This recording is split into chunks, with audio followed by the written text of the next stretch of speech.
것이다. 우리가 사회주의 할 때는 뭡니까? 개인보다는 공동체를 우선하고 인간 생활의 개선을 목적으로 부동산 문제 등의 해결을 하기 위한 방법을 찾는 시장은 굉장히 효율적이거든요. 근데 그 시장이 고장났어. 자동차 고장난 거랑 똑같아요. 고쳐야죠. 네? 시험과 관련된 부분을 지금부터 배워볼 수 있겠습니다.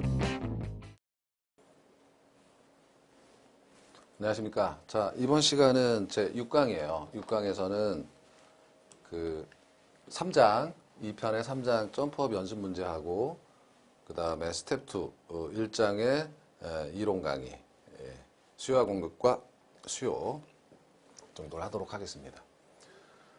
자, 부동산의 경기 변동은 일단 부동산뿐만 아니라 경기 변동 전체 일반적인 경기 포함해서 경기 변동의 유형이 있는데 일반적으로 이런 거죠. 시간이 지남에 따라서 성장력은 올라간다. 가령 실질 GDP를 기준으로 경제 성장률을 측정하지 않습니까? 이렇게 되면 경제 성장률은 꾸준히 올라간다라는 거죠. 자본주의 경제는. 이러한 것을 우리는 추세 변동이라고 한다 이겁니다. 이렇게 계속 좋아지기만 하면 되는데 그런데 현실에서는 이렇게 순환하더라. 추세를 중심으로 좋아졌다 나빠졌다 하는 것이 보이는 거죠. 이런 것을 우리는 순환 변동이라고 한다. 이렇게 얘기하는 겁니다. 자, 그런데 이거 말고요. 아주 이 미세한 부분을 따져서 들어가 보면 경기 변동이 계절에 따라 시즈널이죠. 시즈널이라는 것은 규칙적이라는 거죠. 그러한 변동이 있다라는 것을 계절 변동이라고 해요. 방학 때 우리 시험에서도 나왔지만 대학가 원룸 공실 현상이 나타난다든지 뭐 이런 거 있잖아요. 자, 그리고 예측 불가능한 충격이 발생해서 자연재해라든지 정부 정책이 갑자기 변했다. 이거는 불규칙 변동. 도저히 예측할 수 없는 경기 변동이 옵니다. 이걸 랜덤워크 해가지고 무작위 변동이다라고 하기도 하는 거죠. 이렇게 경기 변동은 4가지 형태의 유형이 존재하더라라고 하는 것이 경기 변동의 유형입니다.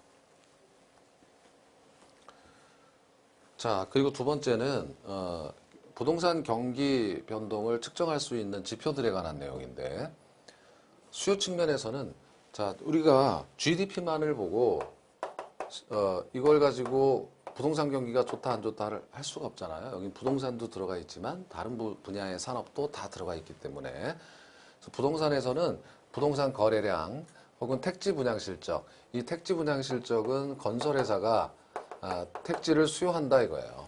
그런 측면에서 측정할 수 있다.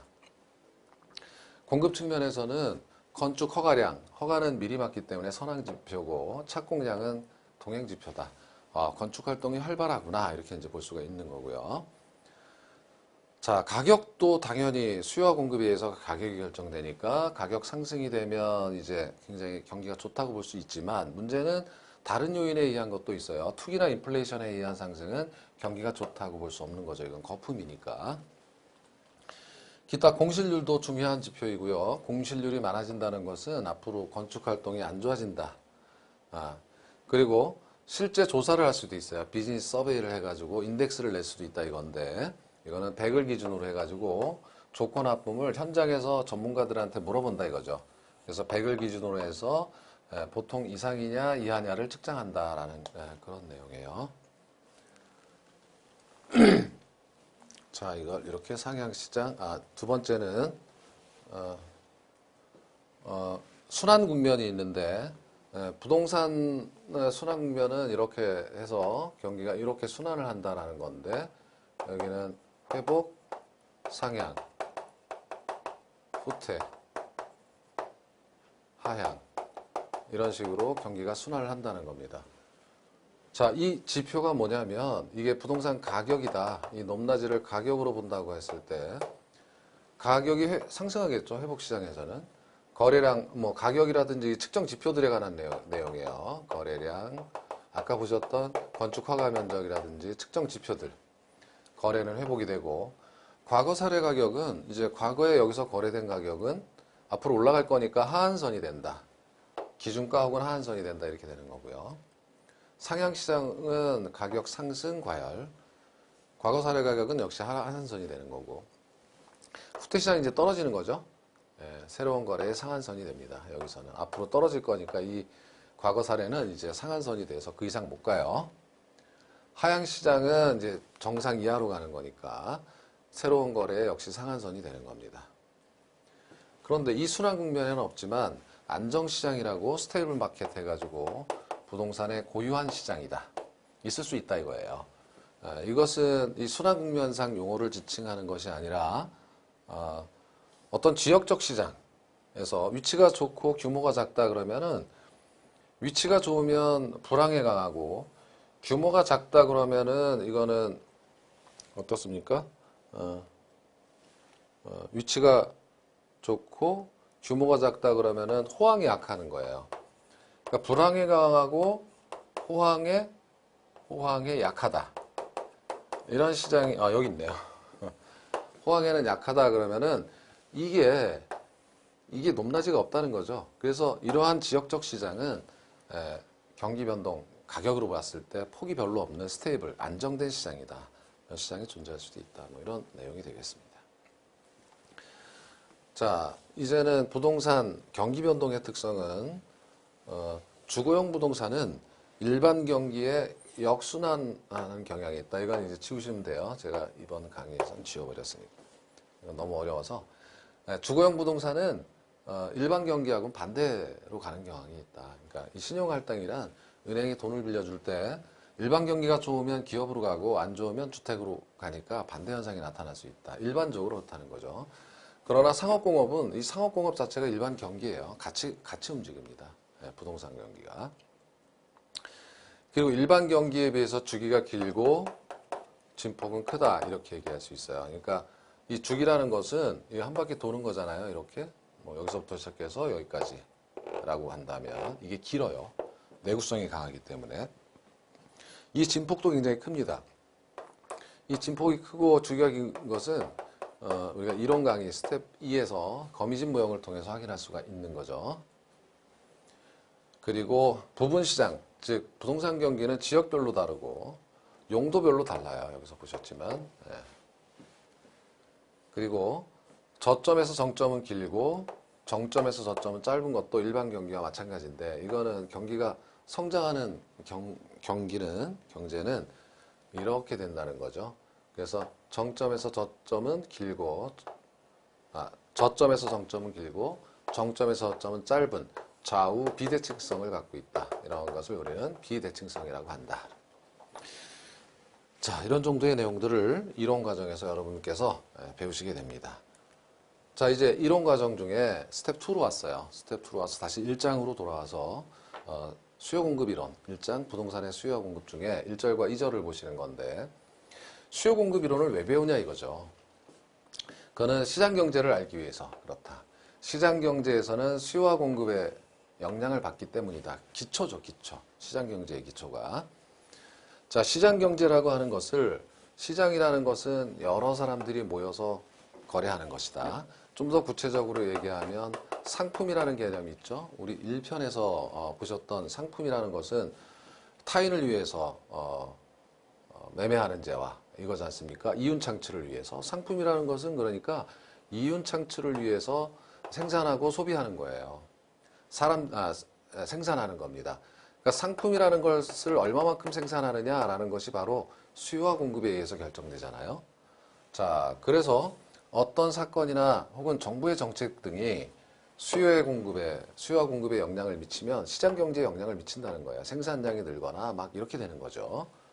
그래서 경제에 영향을 미치게 되는 거고 만약에 완전 경쟁 시장이라면 이걸 가정한다면 이렇게 시장 경제를 통해서 결정되는 자원 배분량이 가장 효율적이다 이렇게 얘기하는 거예요. 이런 것 등을 배우기 위해서 수요 공급 이론이 필요하다라고 하는 것이 1절의 목표입니다. 그래서 1절이 직접적으로 여러분 시험에서 나온다 이런 건 아니에요. 그렇지만 배경이 된다라는 거죠.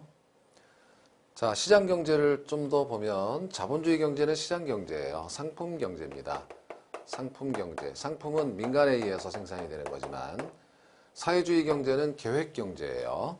그래서 계획 경제는 시장에 의해서 재화의 생산, 분배, 소비량이 결정되는 것이 아니라 중앙 통제에 의해서 결정되니까 상당히 비효율적이다 이겁니다. 그렇지만 시장 경제, 즉 자본주의 경제에서는 수요와 공급, 수많은 수요자와 공급자에 의해서 자원 배분량이 결정되기 때문에 이건 굉장히 효율적이다 이런 뜻이에요. 그래서 사회주의 경제는 다 망하지 않습니까? 아시다시피 90년대 초반에 동구권 붕괴라든지 중국의 시장 경제화 뭐 이런 걸 보면 이것은 비효율적이고 이것은 시장 경제는 효율적이다라는 걸 아실 수가 있어요. 자, 그러면 시장 경제에서 자원 배분은 어떻게 이루어지는가? 수많은 수요자와 공급자에 의해서 결정되는 거예요. 중앙 집권적 통제에 의해서 결정되는 것이 아니라 그래서 수요 공급에서 가격이 결정되고 그 가격이 자원 배분량을 결정해 준다는 거죠. 가령 정부가 보유세를 인하했다 이겁니다. 주택에 대한. 세금이 인하하면 수요와 공급에 영향을 주는 겁니다. 수요가 증가하겠죠. 세금이 이제 줄었으니까 집 사야겠다라는 거죠. 그러면 영향을 주는데 경제 자원 배분에 어떻게 영향을 주냐면 수요가 증가하면 다시 가격이 상승하고 그러면 공급이 증가할 수 있다 이겁니다. 장기적으로는 뭐 이런 현상을 이렇게 경제 현상을 분석하거나 할 때 수요 공급을 통해서 알 수가 있다. 이런 것이 시장 경제다. 자라는 겁니다. 그런데 완전 경쟁 시장이라는 것을 가정한다면 완전 경쟁 시장은 이거는 현실적인 시장은 아니고 이상적인 시장이에요. 이 완전 경쟁 시장을 가정하고 이론을 분석하고 현실을 수정해 나가면 되는 거니까 이 방법을 많이 사용하는 거다 이렇게 생각하시면 되겠고 경쟁 시장이니까 누가 가격을 조작할 수가 없어요. 그냥 시장에 순응할 뿐입니다. 그랬을 때 효율적 자원 배분이 이루어진다 이거예요. 이것도 이제 뒤쪽에서 균형의 의미에서 어떤 것이 효율적 자원 배분인가를 이제 소비자 잉여와 생산자 잉여를 통해서 보시게 될 겁니다. 자, 완전 경쟁 시장은 그러면 뭘까라는 것을 생각해 봐야 되는데 완전 경쟁 시장은 여기 경쟁 시장의 조건은 뭐냐면 4번이죠. 다수의 판매자, 구매자.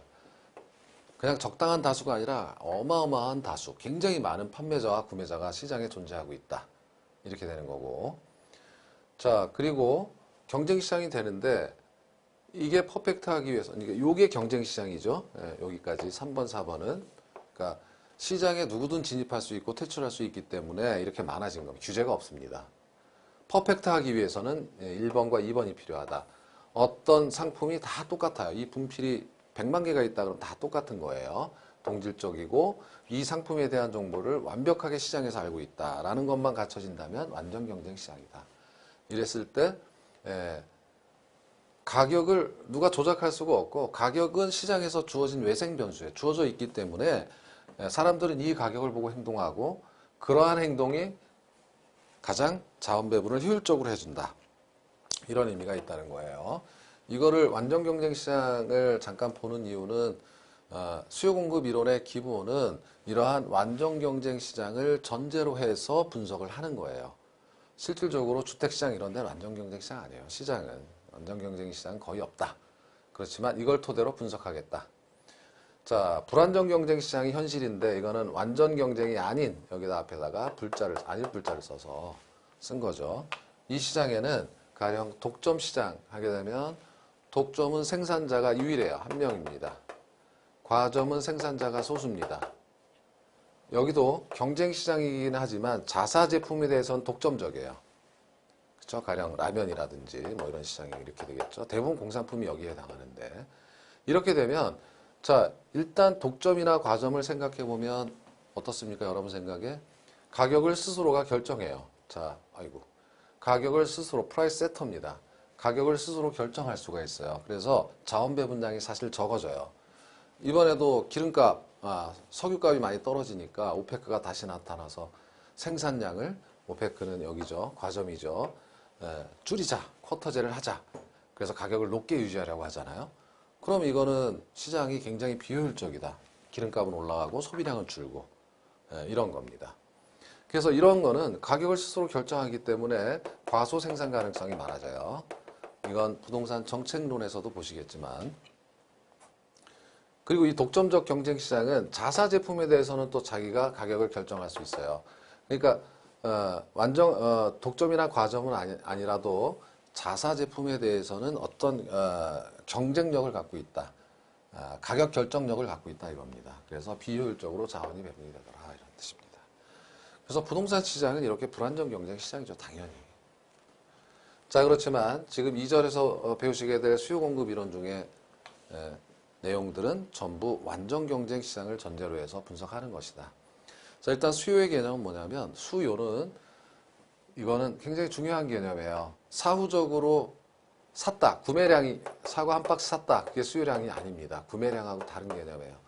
이거는 사후적 개념이고요. 수요는 사전적으로 사려고 하는 수량이나 욕구다. 이렇게 정의하는 겁니다. 자, 수요와 공급에서, 우리 수요와 공급에서 필연적으로 가격에 영향을 미치게 되는 거니까, 가격에 영향을 미치는 것은 이미 사서 미치는 것이 아니라 안 사도 미칠 수가 있다. 사려고 하는 사람이 많다면 이런 뜻입니다. 공급도 마찬가지고. 아까 말씀드린 대로 석유 수출국 기구가 감산을 결정했다라는 것은 이건 뭡니까? 이미 감산을 했다가 아니에요. 감산을 결정하는 순간 벌써 가격이 움직이는 거잖아요. 공급 얘기지만. 그래서 사전적으로 팔려고 하는 양이 늘었냐 줄었냐가 공급에선 영향을 미치는 거고 수요도 마찬가지라는 거죠. 그런 뜻입니다. 자, 그래서 강남의 집값이 올라가는 게 구매량이 많아서, 거래가 엄청 많아서 올라가는 게 아니잖아요. 사려고 하는 그런 욕구들이 많아서 그것이 수요다 이런 뜻입니다. 그리고 수요는 유효 수요에 한다. 가격에 영향을 미치기 위해서는 유효 수요란 구매력이 수반된 수요여야 한다. 이렇게 되는 거고, 그 다음에 수요에 있어서 유량과 저량의 개념도 있다. 이 유량 저량은 수요뿐만 아니라 공급에서도 있다 이겁니다. 이런 내용들이 주요 주제예요. 자, 그러면 유량과 저량을 보면 사실 이 유량과 저량은 수요와 공급에 적용되는 그런 개념이라고 보긴 어려워요. 일반 경제학에서는.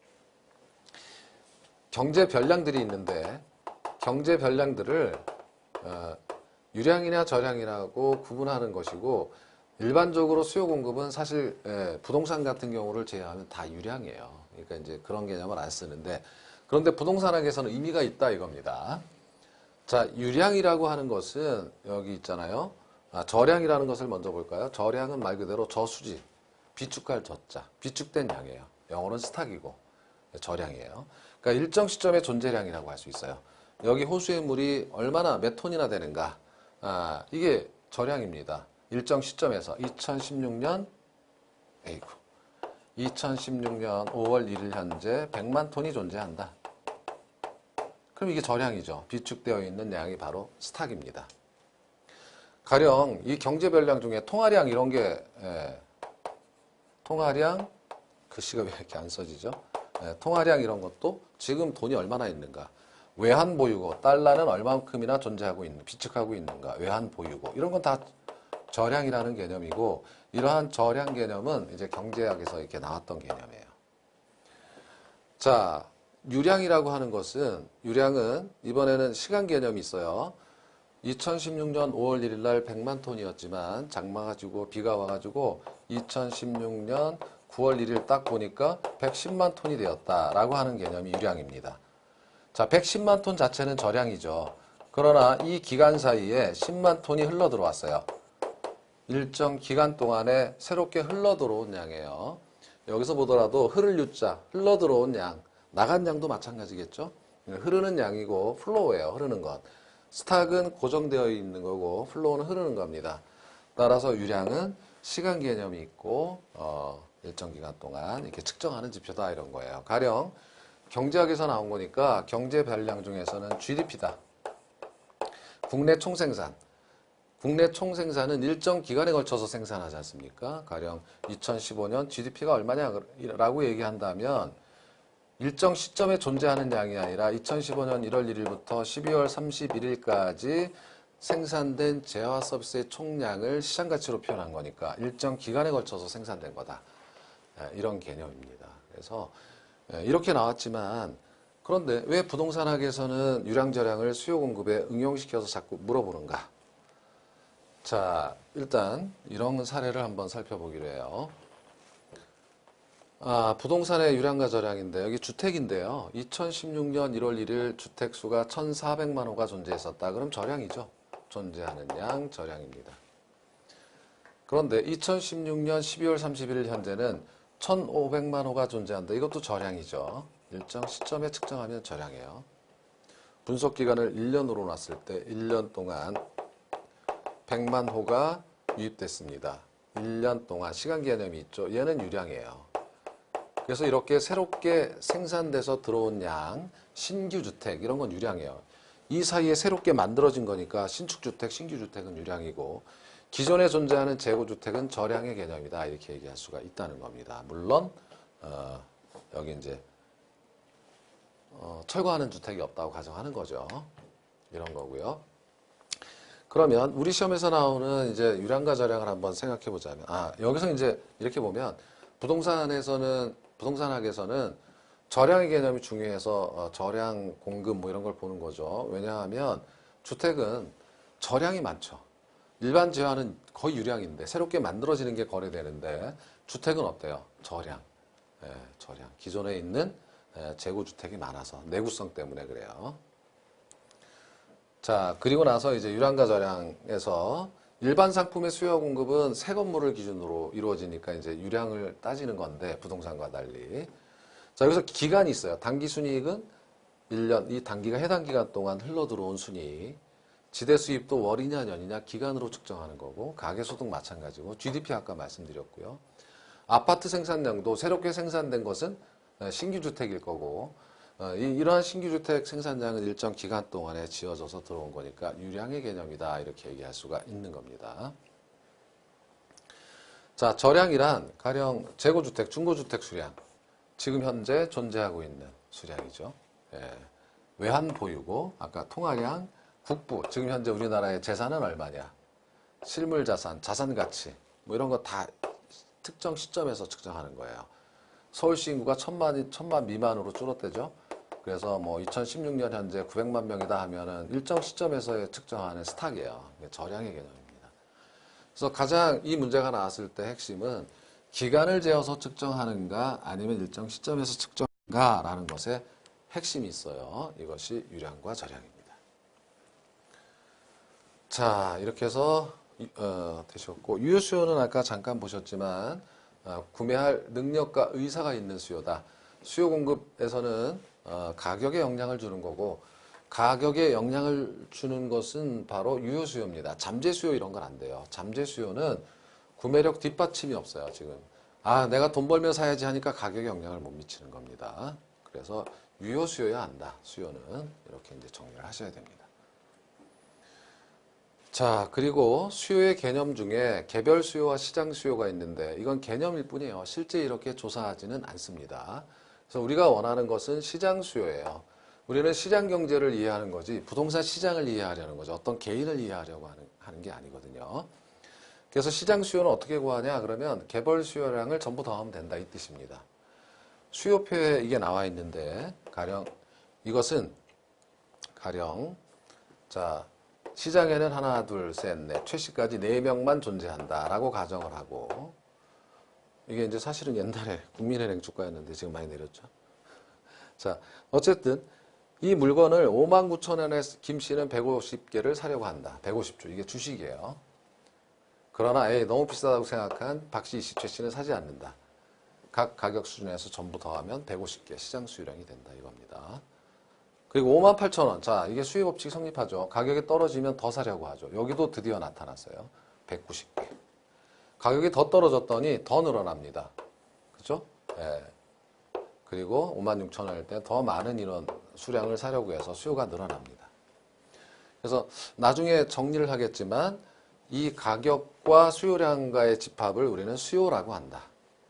가격과 수요량 이렇게 대응된 관계를 수요라고 한다. 뭐 이렇게 이제 얘기하는 거예요. 잠시 후에 보시게 될 거지만. 그래서 여기서 보면은 개별 수요자도 수요 법칙이 성립되지만 그렇기 때문에 이걸 더해서 결정되는 게 시장 수요량이니까 시장 전체도 수요 법칙이 성립한다. 가격이 하락하면서 수요량이 증가하는 것을 보고 계시죠.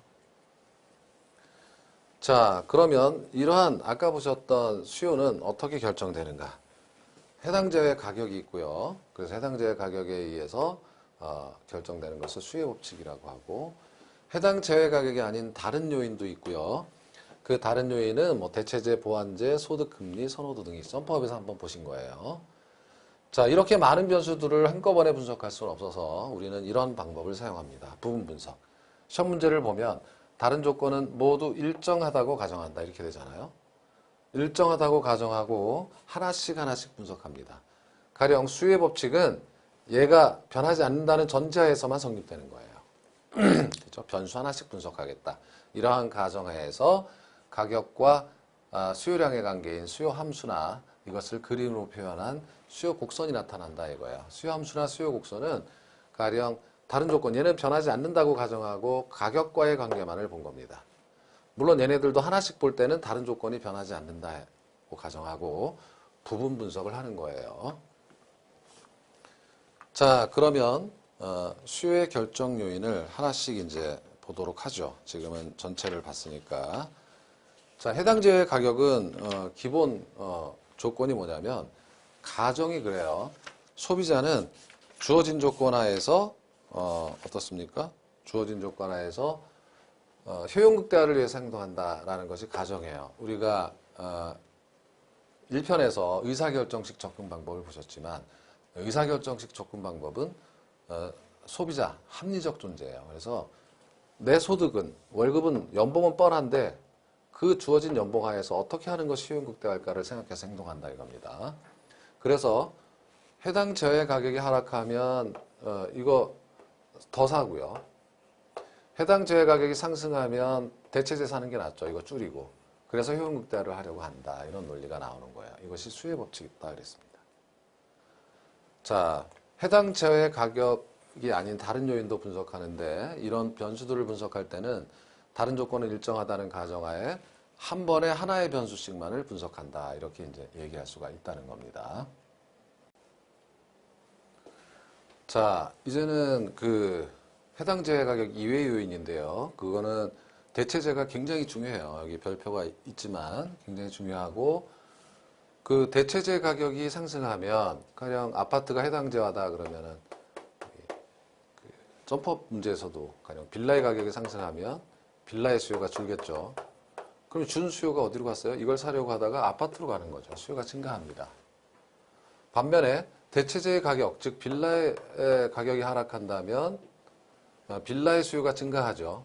어디서부터 오냐면 아파트로부터 옵니다. 대체재는 서로 경쟁 관계에 있는 재화라 싼 쪽으로 움직인다 이렇게 보시면 되겠어요. 자, 보완제의 가격은 가령 버터와 빵이라고 할 때 빵의 보완제가 버터죠. 근데 버터의 가격이 오르면 버터의 수요가 줄어요. 빵도 함께 줄겠죠, 수요가. 그래서 보완제는 항상 보완제 가격 변화에 의한 보완제의 수요량의 변화와 해당 제어의 수요량의 변화의 방향이 항상 같고 대체제는 반대다 이렇게 보시면 되겠어요. 보완제 가격이 하락하면 보완제 수요량이 증가하죠. 보완제 자체의 가격이 하락하면 수요량이 증가한다. 그러면 나머지 반대 같이 움직이는 거예요. 그래서 보완제는 이렇게 보완제 수요의 방향과 해당 제의 수요의 방향이 같다 이렇게 보시면 되겠습니다. 소비자의 소득은 소득이 증가하면 수요가 증가하고 소득이 감소하면 수요가 감소하는 건 당연한데 이건 정상제인 경우이고요. 열등제인 경우에는 이게 좀 달라요. 소득이 증가하는 경우 수요가 감소할 수도 있어요. 열등제. 가령 대중교통 이렇게 많이 사례를 들었죠. 대중교통은 사람들이 돈 벌면 안 탑니다. 그렇죠? 이런 재화를 열등제라고 한다. 자, 미래에 대한 기대 혹은 미래에 대한 기대는 가격이나 소득에 대한 기대입니다.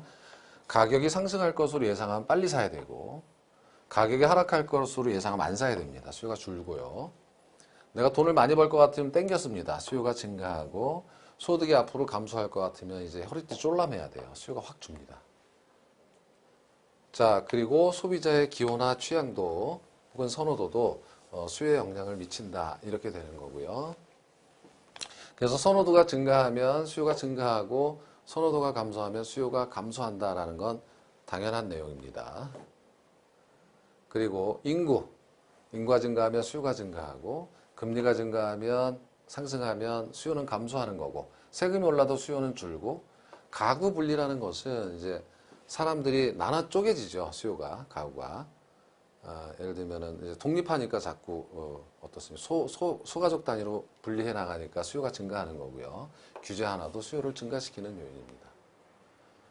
자, 그런데 우리가 합리적으로만 생각할 것이 아니라 비합리적 혹은 비기능적 수요라고 있는데 이건 한번 그냥 듣고 흘려버리시면 될 것 같아요.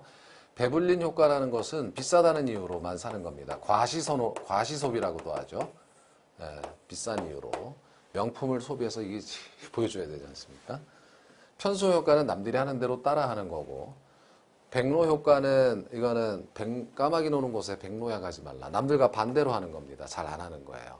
이것은 합리적인 우리가 봤던 그 가정에 의한 수요는 아니에요. 근데 현실에서는 이렇게 어떤 심리적인 요인에 의해서 비기능적으로 수요가 발생하기도 한다. 이렇게 들어두시면 되겠어요.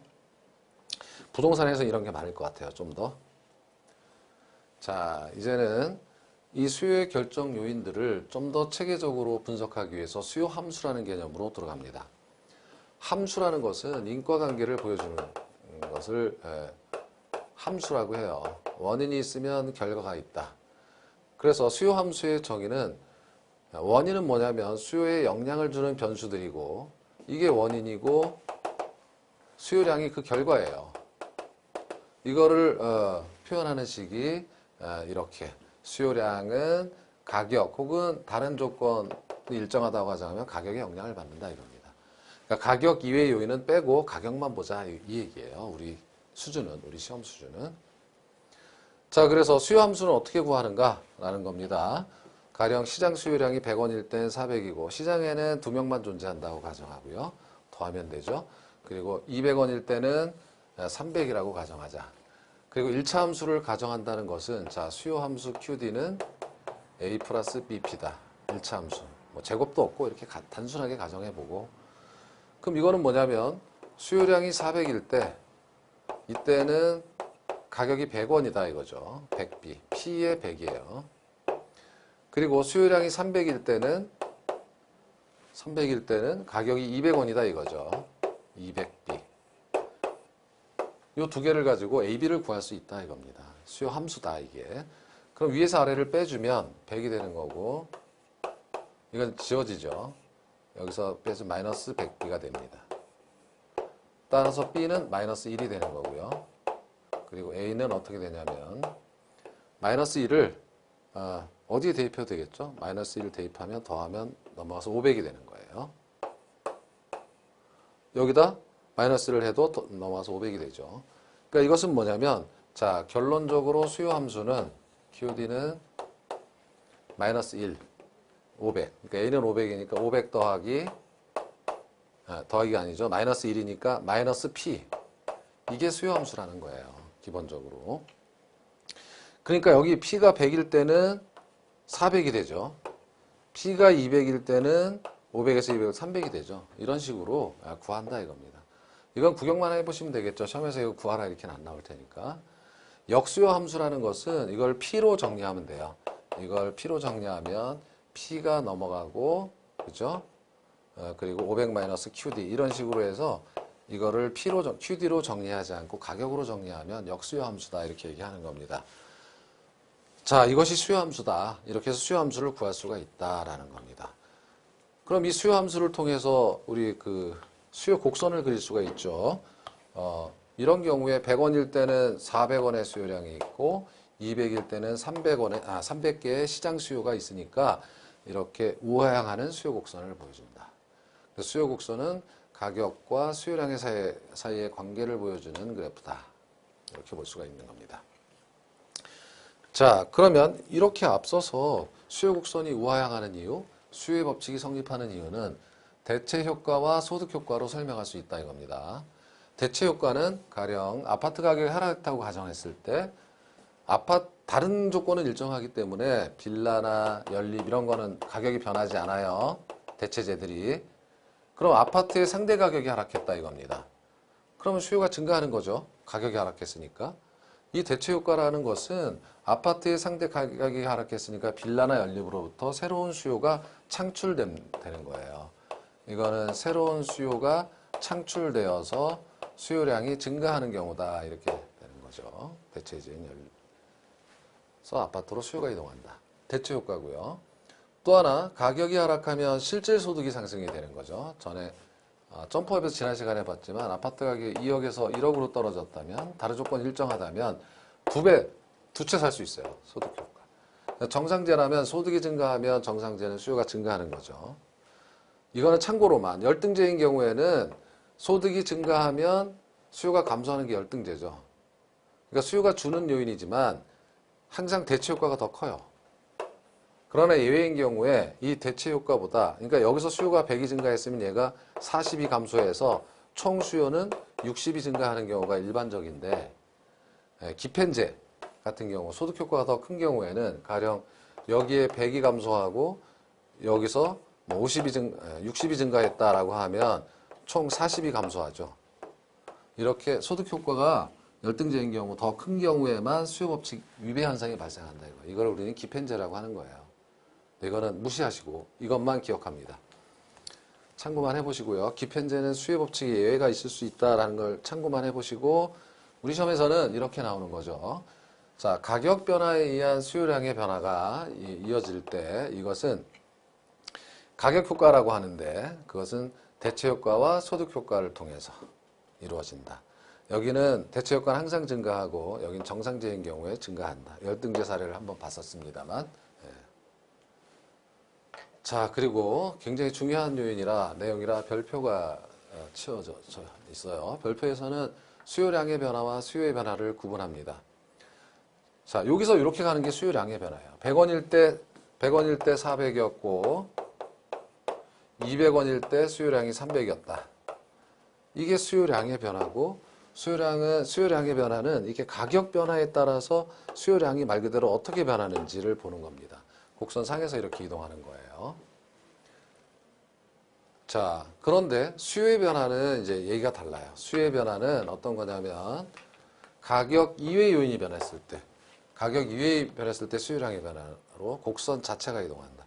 자, 아까는 이렇게 됐을 때 이렇게 변하는 게 수요의 변화였습니다. 수요량의 변화였습니다. 근데 이번에는 이렇게 변하는 게 아니라 집합 전체가 변해요. 이렇게 변해요. 가격이 상승하지 않았는데도 수요가 늘거나 줄 수가 있다는 거죠. 그래서 가령 이거는 뭐냐면 여기서 세금을 인하했다. 주택에 대한.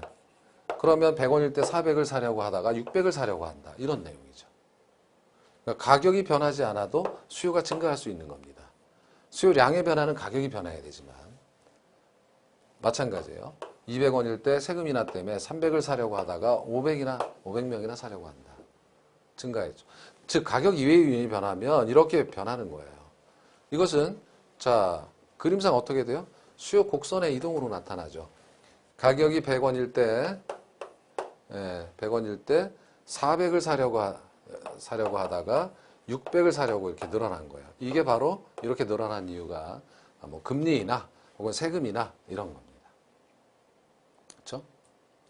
자, 그리고 200원일 때는 300을 사려고 하다가 어떻게 됐습니까? 이번에 500을 사려고 하는 거예요. 이렇게. 그래서 각 가격 수준 하에서 가격이 변하지 않아도 가격 이외의 요인이 변하면 이렇게 수요 곡선이 이동하는 거고 이런 것을 수요의 변화다 이렇게 얘기하는 거예요. 이것을 수요의 증가다 이렇게 얘기합니다. 반대로 수요의 감소는 수요 곡선이 왼쪽으로 이동하는 거예요. 수요의 증가, 수요의 감소.